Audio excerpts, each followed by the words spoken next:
Hello, and welcome to The Smiling Human, where collectively we evolve through inquiry. Hello, everyone, and welcome to this episode of the Smiling Human podcast. Today, my guest is Tei Taiyari, a heart-led student of simplicity, motivated by movement and nurtured by nature. Tei is a counseling psychologist, yoga teacher, death doula, writer, and wayfarer, and as such, he intends to embody and ensoul a life that is dynamic, integral, and meaningful, a life that fosters peace and prosperity for himself and those he serves. Influenced and inspired by diverse experiences in relationship, travel, study, and ritual, Tei companions others as they creatively reclaim the wisdom of their wild hearts while wayfaring at the edges of transformation. Through his counseling practice, he offers individuals and couples a nourishing opportunity to navigate life in meaningful, purposeful, and creative ways. Our conversation took us to the very depths of what it means to discern, the nature of adversity, and in fact, the necessity of both discernment and adversity for the reclamation of self-authorship of one's life. I hope you enjoy this conversation. Tei, it's great to see you again. And thank you so much for being here with me. It's a great gift. I feel honored that you invited me on. Totally. And I'd love to know, I ask each guest this at the start of the show, what's the last thing that made you smile? Oh, what's the last thing that made me smile? Well, my lover made me sweet potato brownies this morning for breakfast. And that really made me smile because they're delicious. And I just love her love and how much she gives and how she always makes treats, and they're just full of love and joy and nourishment. So simple homemaking stuff. Yeah. Love it. That sounds absolutely delicious. I am a fiend for desserts when I have the opportunity, particularly of the homemade variety, so I can appreciate that. The listeners would have heard a little bit about what you're doing and the projects you're working on through the intro, but being that when we last were sharing space in person, you've undergone quite the journey. As it relates to your work, how is it that you came to this position and this project of Coyotei Council? Yeah. Well, I mean, of course, it's this lifelong journey, right? So, I mean, every step I've taken, every choice I've made, every important juncture, threshold in my life has offered me the opportunity to create meaning, to follow some kind of thread of significance, to as Joseph Campbell says, follow my bliss, which is an interesting statement, because it doesn't always feel blissful to follow your bliss. Like everything, there's inhales and exhales. There's this rhythmic nature to it. So it's been arduous at times because I went through 8 years of university eventually to get this title that I have of having a master's in counseling, master of arts in counseling psychology. And I'm not much of an academic, I think, in the typical sense. Like, I don't really love academia. I love micro components of it. And I loved the vision that brought me there enough to stick it through over about a decade. And I mean, when it comes down to it, it really was just a vision of being a caretaker. I feel that most simply these days. In the early years of pre-university and university, I thought, well, I'm going to be a psychedelic therapist. I'm going to be a clinical psychologist. And I even thought maybe I'll be a professor one day. Those things all quickly kind of fell apart, unraveled in the essential undoing process of school, but also of life and experience, travel, relationships. And now I just see myself more simply, and maybe I don't see myself as holding some kind of title so much or even striving for that, if that makes sense. Um, like, I don't typically call myself a counseling psychologist. I even have difficulty calling myself a therapist sometimes. I don't really know what I am, but I have these accreditations, and I have this life experience. And I guess what feels most meaningful or real at this time is to just see myself as being a caretaker, that I'm here to give my care and my love and my attention, my focus and my devotion to supporting people during times of great change, during big threshold moments, during times of crisis or confusion, pain, death, and loss. And so it just feels good to be there, caring for them in the way that I know how, which is always changing and evolving. I don't know if that answered your question so well, but that's what came out.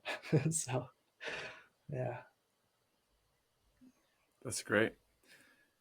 Now, I heard you mention the word meaning a few times throughout that sharing, and being that season one is orbiting around this central theme of meaning, I'm curious to open up the discussion here, particularly as it relates to meaning making.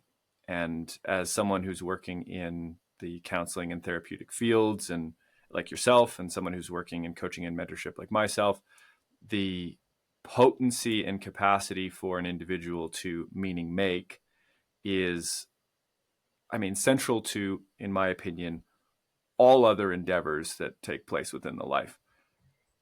Perhaps to start, could you offer our listeners maybe a definition or a brief explanation for what meaning making is, and then we can dive a bit more deeply into it? So I just cut out there for the last few seconds. Could you just say the last sentence or so there? I apologize. I don't know what happened. I lost you.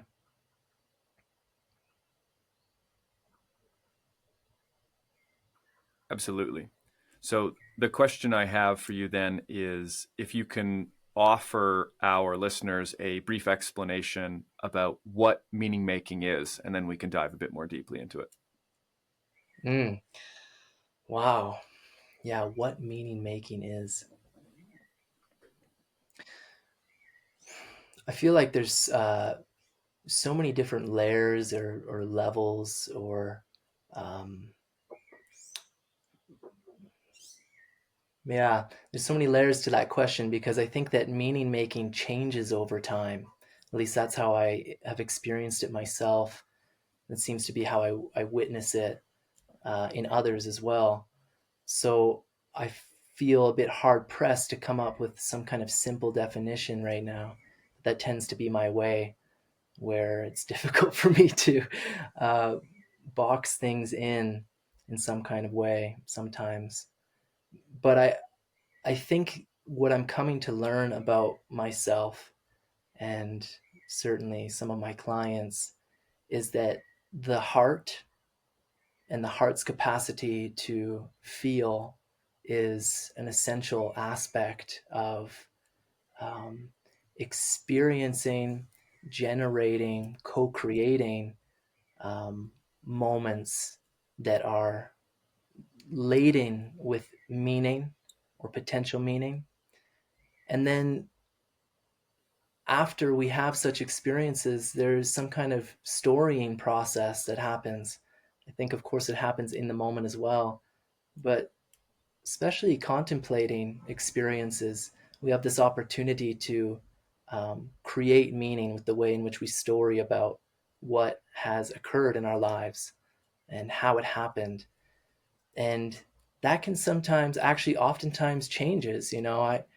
Maybe I tell a story one way, and 10 years later I tell it a different way, and that to me shows me how I'm the way in which I'm making meaning of that story is changing as I change. And so in that way, I guess there's this inherent openness and adaptability. There is this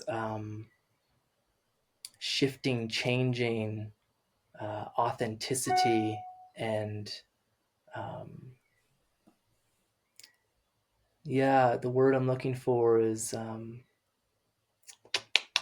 gosh, it just escaped me. But really just to be open to how our feelings and our emotions and our stories that we carry with us, how they move us from the inside out, how they lead us to um, have some kind of sense of clarity or confidence to take our next steps into life, into the unknown, that our meaning making capacities gives us the opportunity to take risks and to make big and small choices that are aligned with what feels right for us in the moment. And so, an openness, an adaptability, an authenticity, and a contemplative way of experiencing life is essential for making meaning as I see it. Yeah.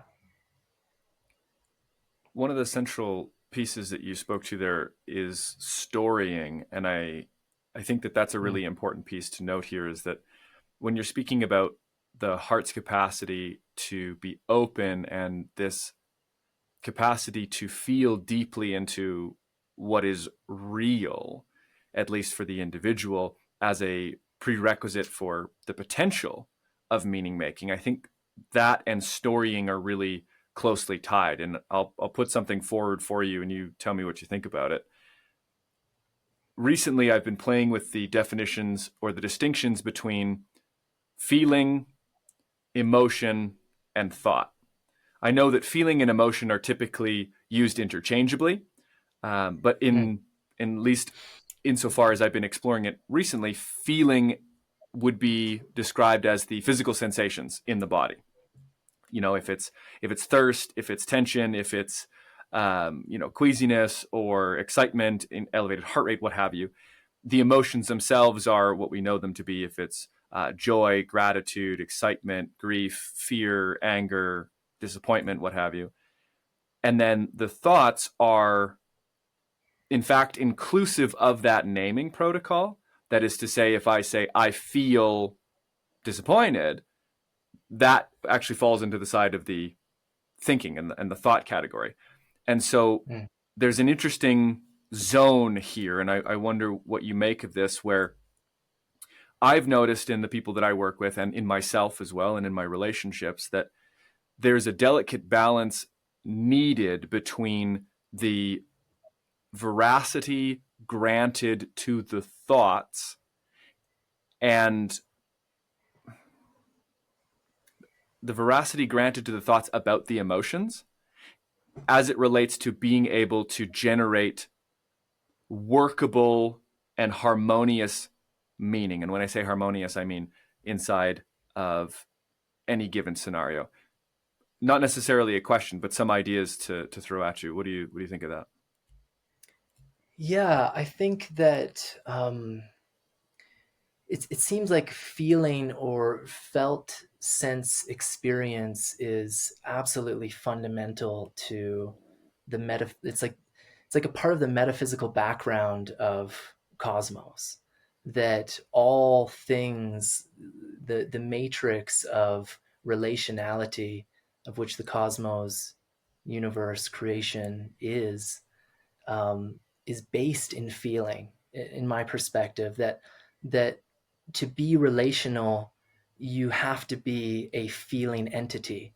That because you're responding to interactions with your relations, and so in that, I think emotions, in the way that we humans experience emotions, at least, that they can be raw, and they're most certainly informed by the feeling texture of being in a human form as an earthly being. Um, And emotions can be also patterned and learned, and they can be supported, uplifted, anchored, held onto by the way we story, by the way we think about things, which, of course, as you know, is very much connected to what we're taught as we're raised and what we learn as we go on and what we're unwilling to learn as well. So it's almost as if we're consistently feeling um, so much because there's so much raw data, for lack of a better term, in any given moment. And we're really being these semi-open systems that we are, we're really feeling so much in every single moment. And we have these sensory gating channels in our systems, in our nervous systems, that filter out all this feeling and touch and interaction that we have with the surrounding environment. And that filtering process is part of our emotional and storying capacities. And so as it comes up to our brain and our prefrontal cortex, we start to think about it and make stories out of it. But I guess what I'm trying to draw out right now is that the feeling dimension, the felt sense experience of our reality is like the fundamental uh, aspect.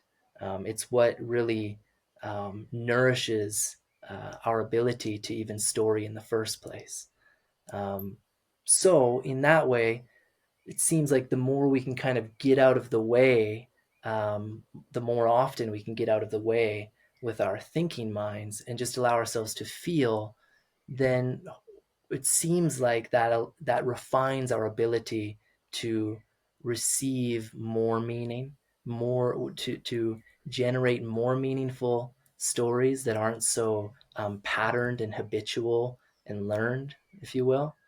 And that's why, meditation and mindfulness and rituals and contemplative practices are so vital and important if you want to know yourself in the world, because you quiet down enough in these kinds of experiences to receive more without grasping on and labeling it and morphing it and controlling it. That comes eventually, but if that cannot be our first mode of interaction all the time, I think that's super healthy and important, vital, really. So those are the thoughts that come up for me when you mention that relationship between feeling, emotion, and thoughts. One more thing about emotion, it's movement, right? It's this, to emote is really to allow things to move through us. And that's also kind of what I'm talking to about, not hindering that process of just feeling the moment and the experience. That the more that we can allow our emotions to simply flow through us as well, like our anger, for example, if we can just attempt to experience our anger like a tree experiences wind through its leaves, that maybe that anger will guide us toward a more meaningful, action oriented way of being, rather than I'm angry. What is it about? How can I story about this? Where's the, you know, going to that kind of controlling state, but rather just allowing it to flow. That feels maybe more honest sometimes, or maybe all the time. But yeah, so that's what comes up for me. It's a good question, good inquiry.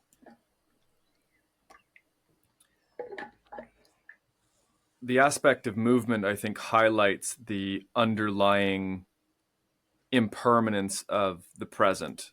That when we are authentically and genuinely open to the unfolding of the moment, there's necessarily a flow to this.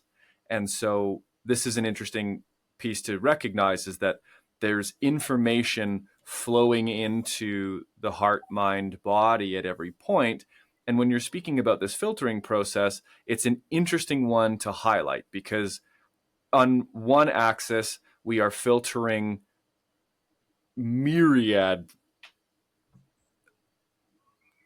groups of useless information, things that we could do nothing with from our sensory environment. And this filtering is happening at a subconscious level. On the other hand, there is also a filtering process that takes place, I would propose, inside the storying aspect. And that is to say that we are empowered to filter the thoughts and beliefs we have about any given emotional experience and about any given situation that is stimulating that particular emotional experience. And this filtering process and the storying process, I think, demands, at least from my perspective, a clarification on perhaps the two different ways the word meaning could be understood. And so I'll offer these now, and then I have a follow-up question for you that you might be able to speak to. The first one is definition. What is the meaning of this? What does this mean? It's a literal translation of information, right? But when we're talking about meaningful, it goes beyond definition. It goes almost to say, is this a substantive step towards communing with a value in my life, something of value, if it's relationship, if it's a truth about myself, if it's the development of community, something like this, the things that bring us fulfillment. And so both of these definitions, that is to say, meaning as definition and meaning as value oriented, root down into a connection with truth and value, because we have the necessity for a true definition. The only useful definitions are true definitions, and therefore anything meaningful is necessarily conveying truth. And anything meaningful in terms of our orientation towards value in life is orienting us truthfully towards that. Okay. With all that being said, to put it simply, it's very clear that every human has the ability to meaning make in a way that promotes their own suffering. And so what I would be curious to hear from your perspective, Tei, is what are the elements of story making, particularly as it relates to feeling, that promote well-being in an individual?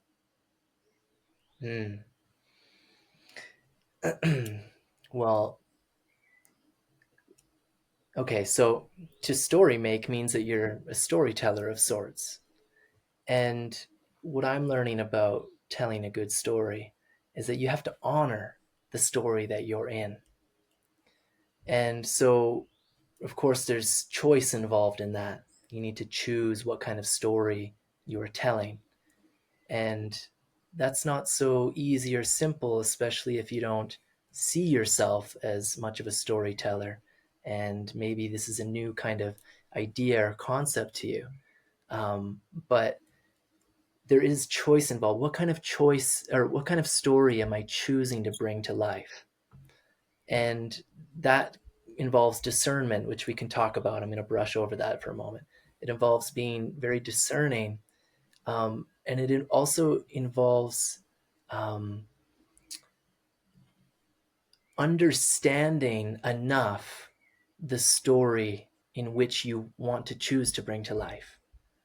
You know what I mean? So there needs to be some kind of contemplative understanding or inkling of like, oh, okay, yeah, that's what I want to tell. That's what I want to live. And that takes time of being with yourself and having experiences and reflecting deeply, feeling deeply. It involves having meaningful or deep conversations with people that you trust, or maybe those who you don't really know, but to remain open. And there's this experimentation that's necessary. Okay, so there's so much there, but I want to kind of move on and say, once you make the choice to bring a story to life, that you have to honor it. You have to honor the people involved. You have to honor their storylines. You have to honor the cosmology of the story in which you're bringing to life. You have to honor the even the people that you don't agree with or that are atrocious, let's say, that there is some inherent necessity to not stand on such a moral high ground. And I learned this recently from a storyteller. Her name is Jan Blake. I'm super grateful for a conversation I had with her because she was really making an important point that to stand on a moral high ground, being a storyteller, is to ruin the story because then you can't really honor all of those involved. And, what does that word honor mean? I think it means different things to many people. To me, at this time in my life, it means that there's a certain level of acceptance, um, but more so, there's an appreciation for the place and the role that people and things play within the storyline, even if I disagree with them, even if they're challenging and they make me face uncomfortable parts of myself. So, yes. And so to honor a story, you need to step outside of yourself. There needs to be this intentional cultivation of empathy to be able to feel others around you, including more than human creatures, beings. And I think there needs to be an intentional cultivation of compassion as well, to not only have the capacity to feel others, but to be with others, in their own emotional experiences, including their suffering. And you brought up that word suffering some moments ago. No good story is no good story is told without some element of suffering.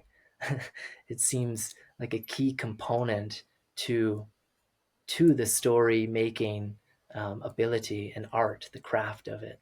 So that means to me then that we need to learn to be with each other's suffering.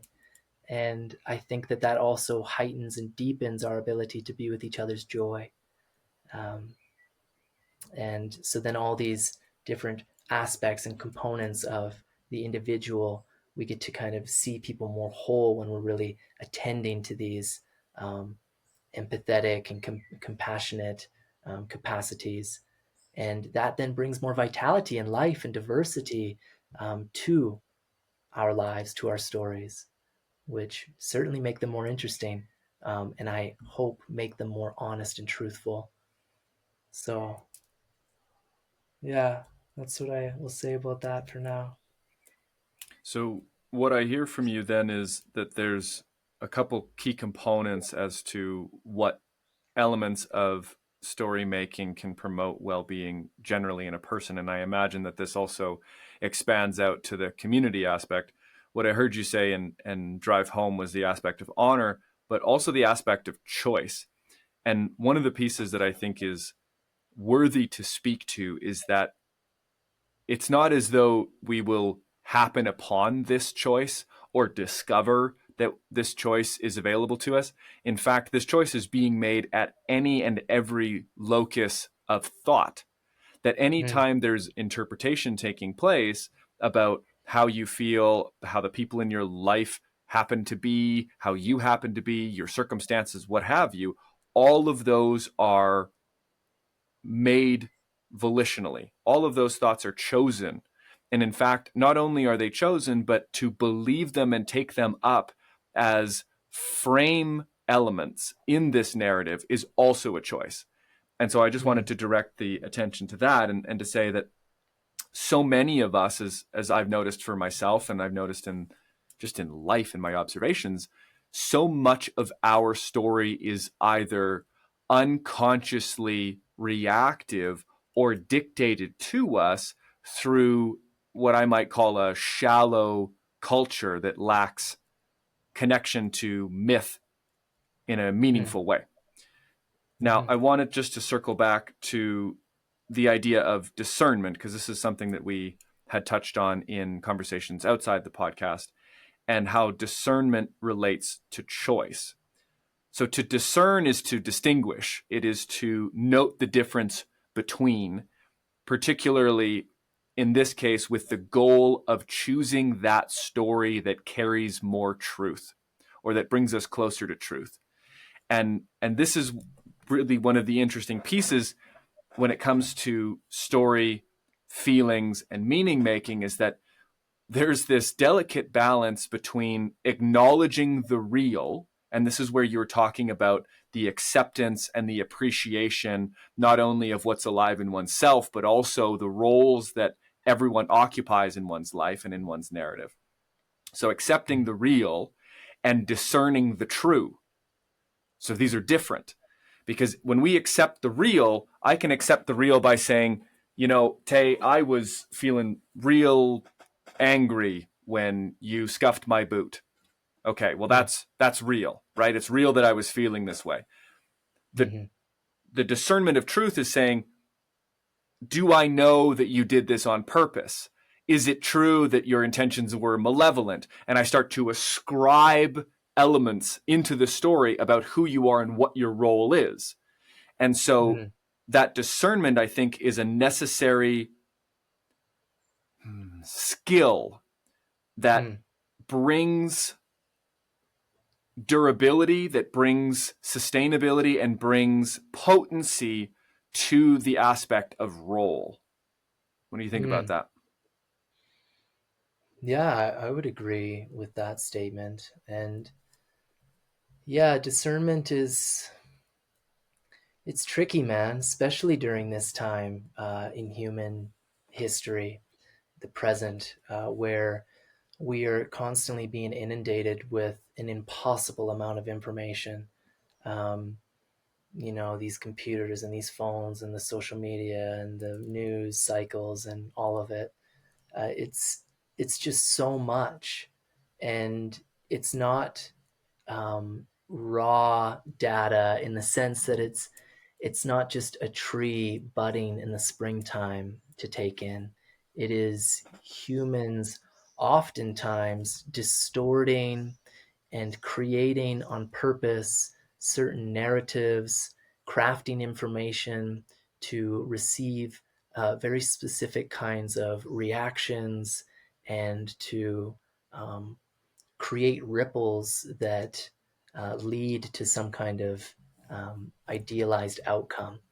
And so we're constant, I guess the point I'm trying to make is that we're constantly being thrashed about by this oceanic mass of information. We're in the information age, and so that makes it really difficult to sharpen our own heartfelt, soul-led, meaning driven discernment that's connected to our own individual self, but then also to our intimate relations and then to our community.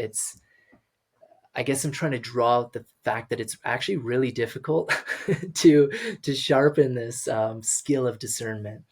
And I am really proud of those who have sharpened it to a degree where it's evident and it's effective and that it's helpful for themselves and their loved ones and their communities. And the clients that I work with, which it's kind of a range of ages, but I do have a handful of younger, like early mid-20s, these young adults. And I'm noticing that discernment is really important for them, specifically because it's so difficult for them at this time, because they weren't really taught what that is. They weren't really shown even by older people what that is, or maybe they didn't have the kinds of spaces or companionship or eldership to make evident what it is to sharpen that skill. I think it's something that we really need to learn from each other in many ways. But we've been kind of cast out to sea and forced, a lot of us, to really learn how to do it on our own in many ways. So I think this is all a preamble to say that I think it's essential and vital to have a diversity of experience in your life, to purposely seek out diversity of experience. And that doesn't mean you have to travel the world and whatever. I mean, that's amazing if you have that opportunity, but even to just make sure that you're not getting so caught up in too many patterns and too many habitual ways of going about your days, so as to break out of the molds that have probably been given to you in many ways, so that you can have ways of stretching your perspective through other relationships or through seeing through other people's eyes, or um, it's like when you go to I'm down in Central America, and I was just in Costa Rica, and that place is so diverse on an ecological level. And you go into one of those forests, and it's just mind blowing. I mean, to not be a native to those lands, it's just like I can't even take it all in. It's just like, whoa, it's so much. Um, and that feels really healthy in some ways, in many ways, to put myself in positions where I don't really understand what's going on, that I am being invited to open myself more to things that are unknown, because it's in that space of wading out into the unknown that I get to meet parts of myself that I wouldn't have if I didn't go there, And it's in every time that I meet those unknown parts of myself and the so-called other that I get to learn a little bit more about how I um, take those moments into my being and create meaning with it. How I then am led out into my days from those experiences, having become a little bit different. And it's that kind of process, I think, that helps along that sharpening of discernment. It's kind of a long roundabout way of saying, like, the more we can feel a diversity of experience and notice the differences of feeling within those experiences, and then contemplate what those differences mean to us, that we will then have a greater ability to discern in the future. We will have, yeah, a sharper ability to see things that make sense to us or don't make sense to us. Um, yeah, how does that how does that land for you? Beautifully. I think with that, we can take a short break and come back for the question of the week. As the first half of our show sets in, I wanted to thank you for listening to the Smiling Human podcast. This show would not be possible without the support of listeners like you. Liking and following on YouTube, sharing with a friend, or following on your local podcast app are all easy and simple ways that you can support this show and help it grow into the future. If you do want to support this show directly, you can consider becoming a patron at patreon.com/thesmilinghuman. Patrons get perks like early access to all episodes, behind-the-scenes content, and access to live Q&As with me. If this feels within your means, then please consider becoming a patron. Now let's get back to the show. Wonderful. Well, I feel ready and excited for the section of Question of the Week. For new listeners, this is where I invite the guests to bring an inquiry that is something they're contemplating on or something meaningful to them as it relates to the topic and their field of expertise. So, Tei, what have you got for us this week? Yeah, I've been thinking about what the link between vulnerability, authenticity, and adversity might be, and why that link might matter to us as individuals and communities. Um, but to keep it more simple, maybe just focusing on the individual and yeah, what it means for really getting to know oneself. Does that question make sense? Yeah, well, absolutely. I mean, you're pitching three big pieces here, right? And the Yeah. first thing that jumps to my mind is actually the last word. I think the last word stands out probably most against the other two, and that being adversity. And when I look Mm-hmm. at this, obviously the first piece is adverse, which is contra, rooted in the sense of other. And I think that Yeah. that's a really interesting piece, because all of these are relational terms, right? But only one of them has the flow of against. Yeah. Whereas the first two, at least in my estimation, are approximating a moving towards. And allow me to unpack that a little bit, and then I'll pass it back to you. So when we Mm-hmm. look at authenticity, we're looking at an expression of trueness. What is authentic? When we talk about something being authenticated, it means that it is really what it says it is, or what it claims to be. There's an Mm. underlying relationship between that which is denoted or told and that which is true. Mm. Vulnerability, on the other hand, is another step of authenticity. You cannot be vulnerable and inauthentic. That's not something that really is possible.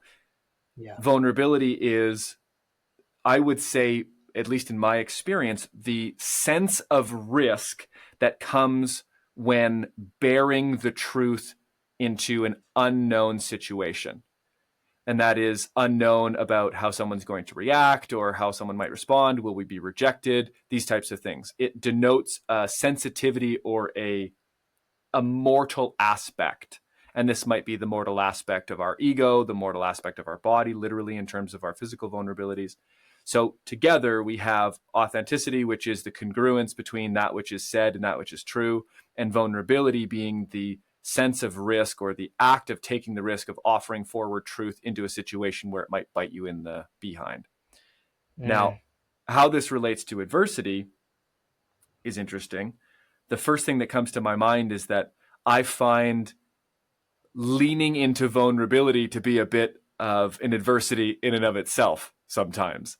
That the risk of bearing my authentic heart to others can feel like an inner adversity. I need to overcome this fear of rejection, or I need to at least move with it, acknowledge it, and act in a way that does not allow the fear to determine or deter that authenticity from coming forward. Mm. How Mm-hmm. does that land? That was really well articulated, man. Appreciate it a lot. Just letting it settle in me a little. Yeah, I think so. As far as I know, the original idea of Satan or Satan, um, otherwise known as the devil in the early stories of the Bible, is really a representative of adversity. That you could call him the adversary, or you could call that force the adversarial force. And in that way, that force is an essential aspect of experience, of creation. It's a mythic force that is necessary for God, or the creator, or the creative capacities of life to fulfill its destiny, to dance with fate in a way that leads to more life, more adaptability, to evolution and resilience and beauty. That adversity, the adversarial forces are necessary for that evolutionary process. Life begetting more life, beauty begetting more beauty. So authenticity, I mean, that first word, it comes from autos, which I find that an interesting word because it means self. And I love this other word, autopoiesis, self making is what that means. um, and so authenticity also has this self in it. And I think originally it referred to being like the author or the originator of something, um, coming from the self. And these days, as you were saying, it connotes being true to oneself or genuine, not false or an imitation of something. And I think the link to adversity there is that how can you even really come to know yourself enough to be a self-originating, to self-author something that's true in any given moment, if you haven't met the adversary within and without, if you haven't been put to the test of going through some kind of obstacle that shows you those core aspects of self, right? Um, and so to be open to experiences like that means, I think, that we have to be vulnerable. And vulnerable meaning like being willing, being open to being wounded, that we can't face adversity without the knowing that we could be wounded through it, whether it's physically, psychospiritually, and so on. um, that it's and that to trust too that if we are to be wounded, that we then have that connection to our authentic nature that will allow us to self-author, self-create something beautiful from that wounding. So that's what came up for me, from that inquiry and from what you shared, brother. There's a really key piece here that we can actually, yeah, ground this back into the body. When you're hitting on something really powerful, noting the necessity of adversity. How can we ever hope to meet our fullness if we do not bear the risk of our vulnerability in the face of adversity? Well, as it turns out, through a very fascinating realm of research known as epigenetics, that we actually turn on more of our expressible genes when we enter into novel and challenging situations. And so this idea, we have this mirroring, and what I'm going to touch on here is this mirroring between the mythos, which you just spoke to about Satan or Lucifer, the devil being a representative of the adversary, the contra, the opposing force, and how that necessitates the evolution of the human spirit. It's like, if we even take it to the very simple, the weight of the soil is expected by the seed. And it is in that contra force, that pressing down, that the seed actually is able to respond and grow into its fullest expression of being. Yeah. The expectancy of adversity is baked into the human spirit. We are made for it. And so, on the coattails of that singular point, I want to rope in something that you mentioned earlier. And this has to do with meaning making and storytelling. And when you inevitably, listener, encounter adversity or challenge, what I would encourage you to do is to tune into the quality of the narrative that arises in response to that adversity. Is the quality of the story I am telling myself one that absolves me of my vulnerability, one that distances me from this adversity, or one that recognizes, honors, if you will, the veracity and presence of this current moment, adversity and all, and places me in such a way inside of this narrative that I may be best set up to experience that evolution that the adversity is inviting me into. Very powerful pieces. I appreciate that, Tei. Yeah. Yeah. The seed expecting the weight of the soil, and that is an essential aspect of its beginnings, of its growth pattern. You can take that further. It begins to grow then and is exposed to other elements like weather patterns, right? Temperature and wind and things like that. And if it's not too extreme, but it's extreme enough that those weather patterns actually strengthen the tree, for example, that the wind, trees without wind. I heard this amazing story of this woman who went to go check out this. It was like a garden, a forest that was inside of a biome, and she noticed that all of the trees were being held up by stints, or and And she asked the people, why are they all held up? And they said, well, they don't have any wind. There's no forces against them to make them stronger. And I thought that was just amazing, you know? So um, yeah, I just wanted to share that it's always there, I guess is my point. That at every single moment the adversary is there. And it's just that some moments feel so much more obvious or scary or frightening. And I guess the more we can welcome in adversity through some controlled environments, like hard fitness classes, for example, that I know you're aware of, Oak, or difficult relationship conversations, like that these semi controlled environments where they're somewhat safe, that these are practice grounds for facing the inevitable, chaotic, painful, scary moments of life, like a loved one dying tragically, or a some other kind of ecological tragedy coming in and desiccating our community, and so on and so forth. So, yeah.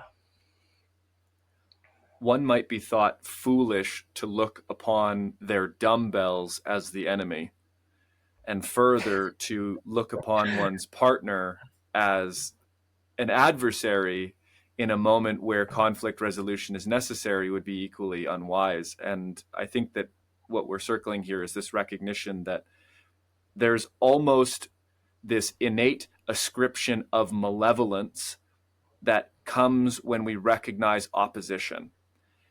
But what we are pointing to and what we were discovering together here is that adversity itself is actually an ally in the, or say for the end of evolution, to the end of evolution, this personal growth, this personal transformation. And if we then can rope this back into meaning, how we articulate and narrativize or storytell about our adversities will, I believe, determine how much of the gold we are able to uncover through that Yeah. experience.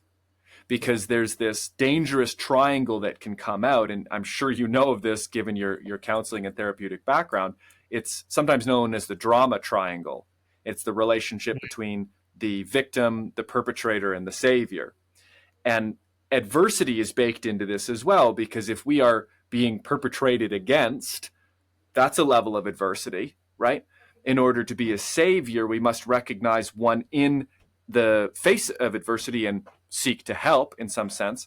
And the victim is in by one metric, by one particular angle, subject or overcome by adversity. And so I Mm. think actually, this is going to air after my conversation with Kim Hayden, and she and I talked about resilience.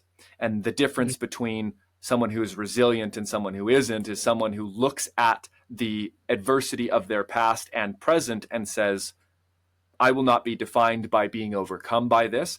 I will choose how this fits into this grander story.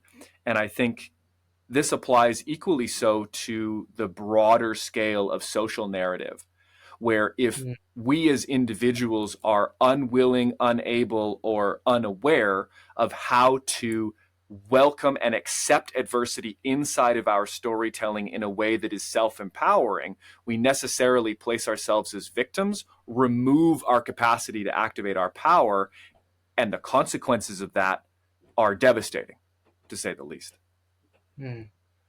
Yeah. Yeah. I absolutely agree with that. I mean, adversity is really just when you're it's when you come up against some kind of event or circumstance that's contrary to what you desire or hope for, or the way you see the world, or what you want, right?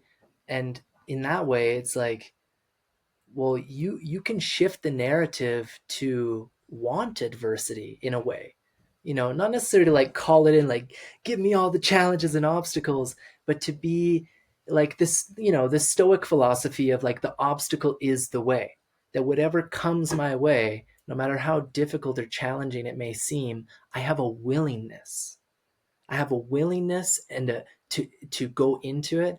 I have a faith in the process of life. I have a faith in that force, the adversarial force of creation, and I have a trust in myself that I love myself enough, and that I'm here for good. I'm here for um, change and evolution.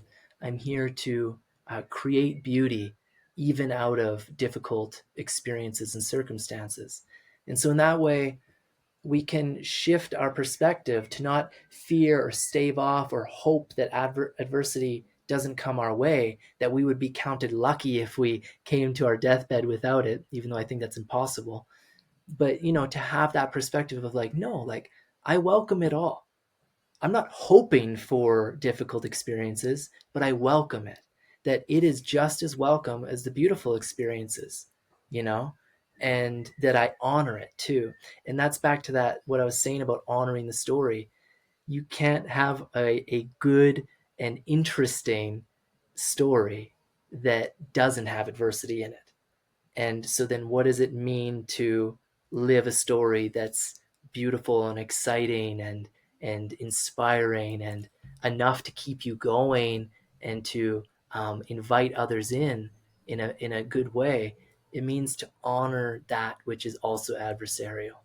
So anyway, I don't mean to like hit on that point so much, but it's so important because I guess the clients that I work with and in my own experience, it's so obvious to me that life is full of opportunities such as that that there's so many levels to it, and it's constantly happening on a daily in a daily rhythm almost. And that to me shows that it's a fundamental fabric in the tapestry of life, and that we need to honor it and maybe even come to love it in some kind of way of, or to see it as some kind of some kind of kinship sort of way. So yeah, one other thing I wanted to say, a very simple example of this I think we're all aware of is you're in relationship with people, whether it's intimate partnership or friendship or family relations, and you have a difficult moment arise. There's some kind of tension. Some people might call it a fight, but there's a difficulty that arises where you aren't meeting each other in the way that you really would hope for, which would be to be peaceful usually and harmonious. And so that's the opportunity. That is an adversarial moment. It's the opportunity to reflect on, what story am I living here? Am I living the story of needing to be right? Am I living the story of needing to get something out of this experience that benefits me or actually takes away from them? You know, or am I here to learn how to love better, learn how to accommodate while also holding boundaries that are essential for my own well being, but that don't put other people at risk of being unnecessarily hurt or put into a position that makes them unnecessarily vulnerable? That the story in which I'm choosing to live during a moment of conflict actually is vital to how I'm going to develop as a person, but also how they are going to, and then how hopefully we are going to together. And, we look out in the world and it's like, uh, there's obviously a lot of stories that are being lived in relationships that aren't so healthy for individuals, couples, families, and so on. So it seems like an important topic to really consider as an individual and in our relationships. Like, how are we choosing to navigate these moments of conflict and adversity together?